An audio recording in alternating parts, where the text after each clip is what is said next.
Now you can interpolate animation of objects that belongs to the bones even if you don't have the bones keyframes anymore. For example, you can animate this mouth that is assigned to this bone in the head to give more detail to already finished animation. Let's suppose you wanted to keep this relation between the bone, right, and the mouth, but I wanted to give more detail to the mouth animation without losing the tracking to the bone, because the mouth should be animated around the bone, always tracking the bone. So select the mouth, create the keyframes you needed, right, and then do the changes you wanted to do in the mouth. Then make sure the mouth is whole selected and press F2 or go to the interpolate menu. Then the mouth animation will be interpolated respecting the keyframes and the relationship with the bone. All the bone animation will be all the mouth animation will be interpolated around the bone. So you can animate, you can freely animate your mouth,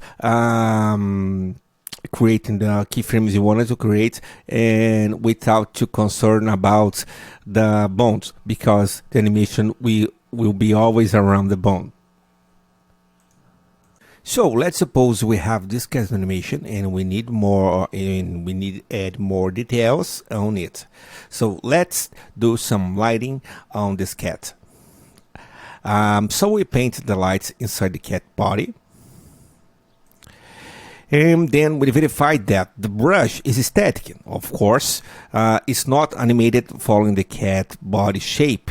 This happened because the light points are really static and only the cat was animated. So we need to tell the light points that it must to follow the cat body points.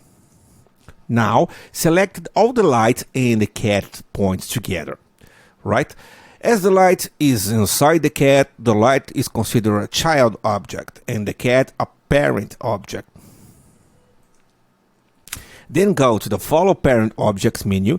This will make all the light points follow the nearest point in the entire animation. So this point of the light will follow this point of the parent shape. This point of the light will follow this point of the parent shape. Now all the light points are animated following the nearest parent points. Even complex and detailed animations and tiny animations like here in the tail.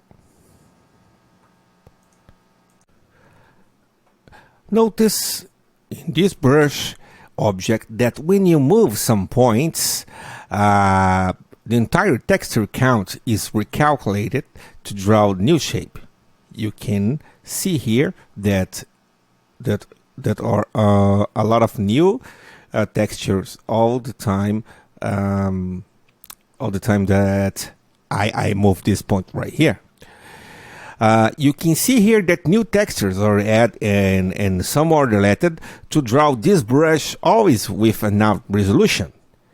But this is not good for animation, because when you wanted to change the object, move some points, brush objects will change its handling, leaving a freaking animation aspect.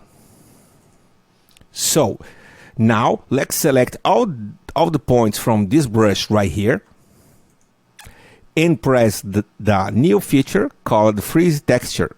It's right here. Then you will notice that all these points now have the freezed icon. This freeze icon here, and this freeze lock, this freeze or locked feature locks the texture count used to render an object. You can see now that the number of texture is always the same. What is perfect for animation, because object will feel always like itself and not a new object every time you change some points position.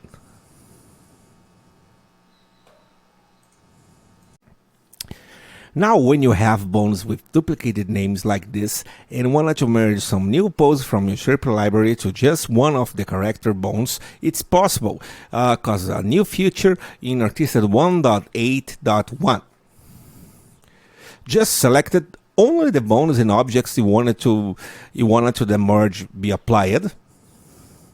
Go to your shape library and click on the shape that you wanted to merge. Click in any part of your drawing, hold the shift key down just to drag and drop your shape. Now specify the frame you wanted to import from your shape library and confirm. New pose will be merged only to the pre-selected bones and objects that you did selected before. Now when you assign some points to a bone, and then you assign some of already assigned points to another bone, these points will belong only to this last bone assigned.